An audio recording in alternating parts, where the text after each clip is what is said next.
Hello, my name is Mr. Hammond, and welcome to a video on Introduction to Inequalities for Algebra.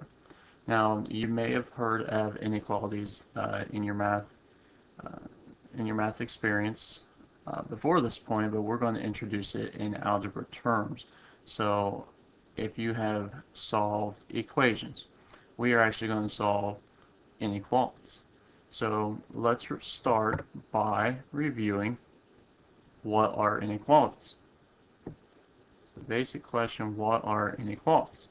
So the first sign that we see here is a less than sign. So this would be considered a less than sign. So it's just a basic introduction here. So you have the greater than sign, and then you also have the less than or equal to sign, denoted just by a line underneath the less than sign, and then you have the greater than or equal to sign, which is just denoted by a line under the greater than sign.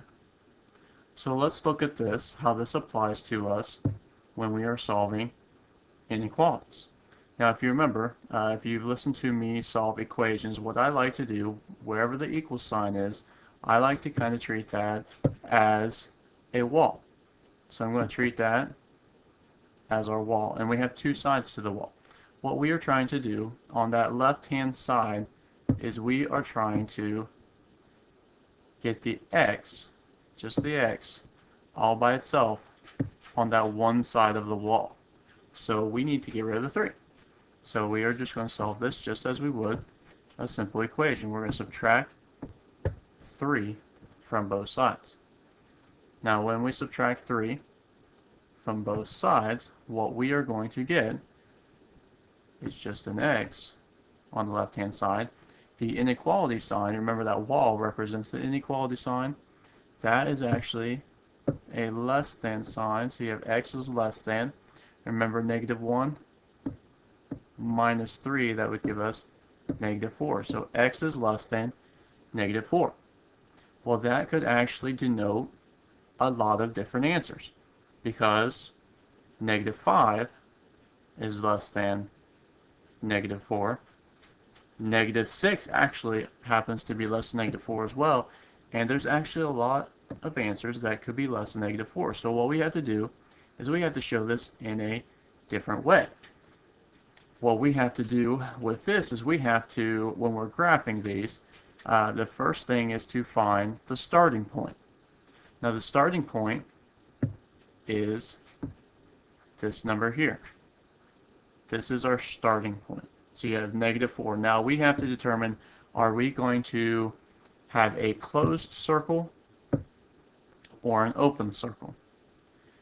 And how we determine if it's going to be closed or open at the point -4 is if it can be equal to -4. In this case, it says x is less than -4.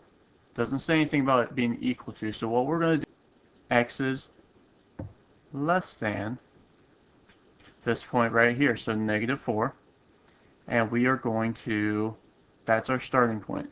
By using the open circle, it shows that we're not actually including that point. Then we think, okay, we have to shade. So we have to shade either the left-hand side of this number line, or we have to shade the right-hand side of the number line. Whichever one fits the description that we have here. X is less than -4, that would actually describe the left-hand side. So it would include -5, and so on and so forth, -6, -7, and any number that's on that left-hand side of -4 would fulfill this inequality. Okay, if we look at one more, we have -5 plus a is greater than or equal to -2. Now, the inequality sign is a little bit different here. Initially, starting out, we're solving just the same.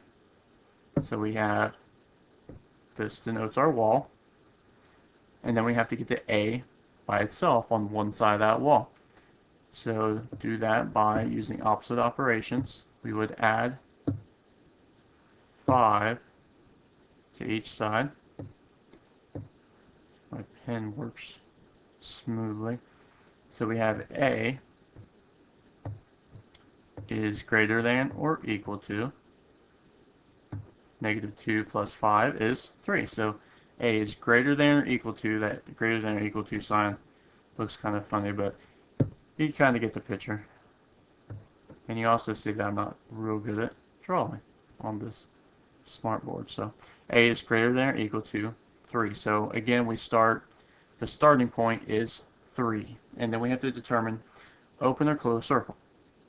Well, in this case, since it can be included, 3 can be included, we are going to darken in that circle.